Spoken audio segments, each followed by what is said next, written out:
stick it out till the end. Now that it's raining more than ever, know that we still have each other.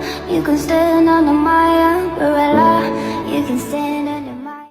Hey guys, you're welcome back to my channel today. Thank you so much for stopping by. In this video, we'll be drafting out a perfect bodysuit. If you're interested, keep on watching and let's get started. So I've gone ahead to place my pattern paper for both the front and the back on each other because I want to cut the back and the front together. The first thing I'll do is to go down by 1 inch. This 1 inch is going to serve as my guideline and my shoulder line. So in order to get a straight line, I'll take 1 inch all the way. After doing that, I'm going to rule a straight line across that point. On the shoulder line, which is the straight line that I have here, I'm going to take half of my shoulder measurement. Half of my shoulder measurement is 8 inches. I'm going to indicate that.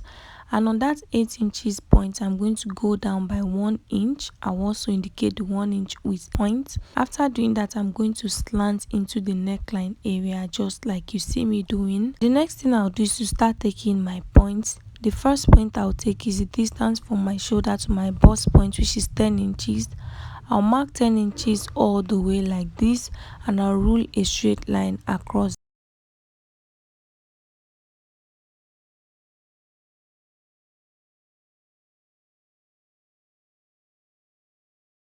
The next point I'll take is half of my round armhole circumference.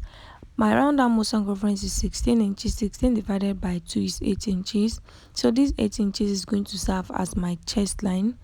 Another way to get your chest line is to go up by 2 inches from your bust point. Is going to give you your chest line. So I marked the 8 inches and I ruled a straight line across.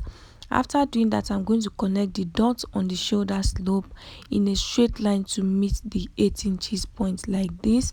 So this is going to be my chest line. The next point is the distance from my shoulder to my waist line, which is 16 inches. So I'm going to mark 16 inches all the way and I'll rule a straight line across.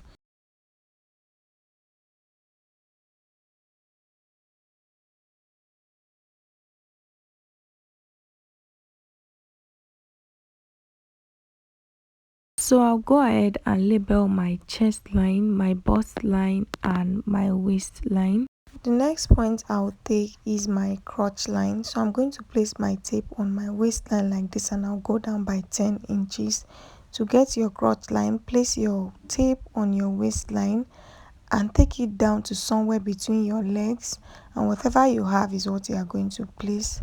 So I placed 10 inches and I ruled a straight line across and I'll go ahead and label it my crotch line. The next thing I'm going to do is to go down by 1 inch from my crotch line and I'll also rule a straight line across.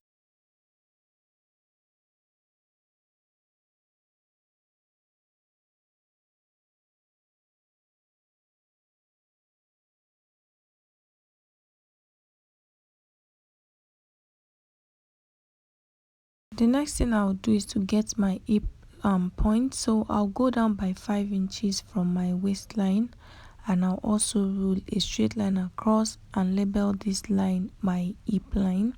After doing that, I'm going to go ahead and start placing my measurement.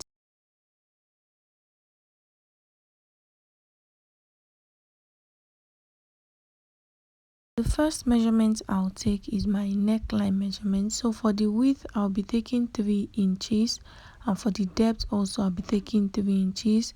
The 3 inches for the depth is that of the front. So I'm going to connect like this. The front is 3 by 3 inches, and for the depth of the back, I'm just going to go down by 1 inch. So remember I said I am cutting both the front and the back pattern together. So I'm going to mark the back depth, which is 1 inch, and I'll connect it to meet the 3 inches width.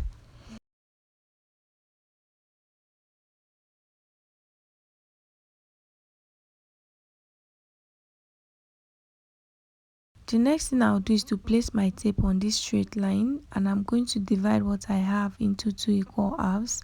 So what I have is 7 inches. Half of 7 inches is 3.5 inches. I indicated the 3.5 inches with a dot. On that 3.5 inches, I came inward by half an inch, and I also indicated the half an inch with a dot. The next thing I'll do is to place my bust circumference divided by 4 on my chest line, and I also indicated the measurement with a dot. After doing that, I'm going to connect from the shoulder slope to meet the half an inch, and from there to meet the dots that I have on the chest line. So this is the armhole for the front. The next thing I will do is to place my measurement. So I already have my bust circumference divided by 4 on the chest line.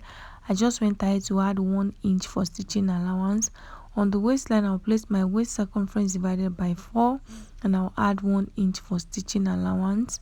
I'll go ahead and connect. So if you are using a stretchy fabric, there's no need for you to add any stitching allowance. Just place your measurement. Okay, so I'm going to extend the 1 inch that I went down with from my crotch line. I'll just go ahead and extend it like this. So this is the part where we are going to place our press button. On the hip line, I'm going to place my hip circumference divided by 4, and then add your stitching allowance. After doing that, I'm going to connect from the waistline to meet the hip line like this.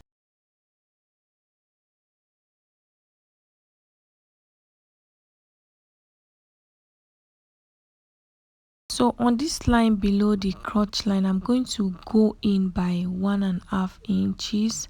So like I said, this is where you are going to fix your press button. Okay, so I took 1.5 inches. On this crotch line, I'm going to slant my tape like this and go up by 4 inches. I'll indicate the 4 inches with a dot. After doing that, I'm going to connect from the hip line to meet the 4 inches, and from that point to meet the 1.5 inches that I came in with, sorry. So in case you don't understand what I am saying, just follow what I am doing. So I'll connect like this first, and then I'm going to place my ruler like this, and I'll connect to meet the hip line. Okay, after doing that, this is what I have, and this is for the front. So since my pattern paper is on each other for both the front and the back, I'm going to draft out the back. So remember, I came down by 1 inch from my crotch line for the front. For the back, I'm going to go down by 4 inches. You can do 5 inches if you want. So I'll go down from this 1 inch mark by 4 inches. Okay, and I'll roll a straight line across. After doing that, I'm going to come in by the same 1.5 inches, because the crotch line of the front and that of the back is supposed to match up. So I'm going to take 1.5 inches, just like I did for the front. I'll indicate the 1.5 inches dots. So on this part where I slanted my tape and I took 4 inches for the front, I'm going to extend it by 2 inches. So I'm taking 6 inches for the back. I'll indicate the 6 inches with a dot. After doing that, I'm going to connect just like I did before, from the 6 inches to meet the 1.5 inches, and from that point to meet my hip line like this.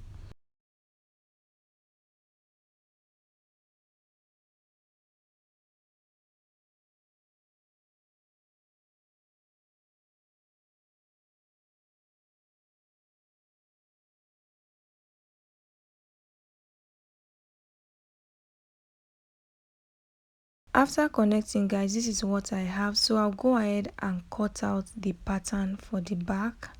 Okay, just watch me closely so you know where to cut.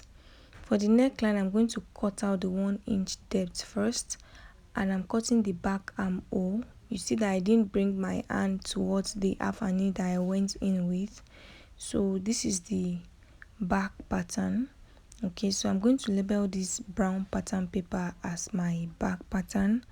After doing that, I'm going to now trim off the neckline, the armhole, and the crotch area of the front pattern.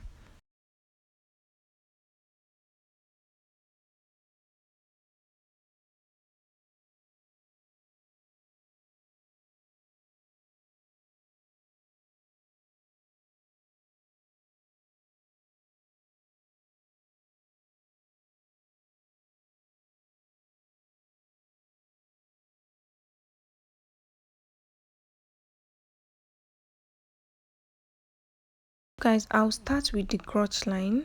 Okay, I'll cut like this. After doing that, I'm going to cut the neckline. After cutting the neckline, I'm going to cut out the armhole for the front.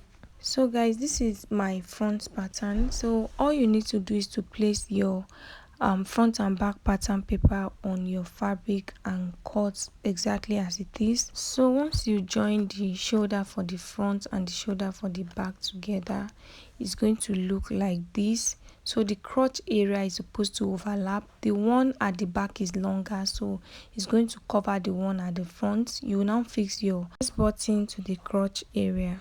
And if you want to add a zipper to yours, go ahead and add your zipper allowance on the fabric before you cut. Yeah guys, I hope this tutorial was helpful. Leave your questions in the comment section. Don't forget to like this video. Thank you so much for watching. I'll see you guys in the next one.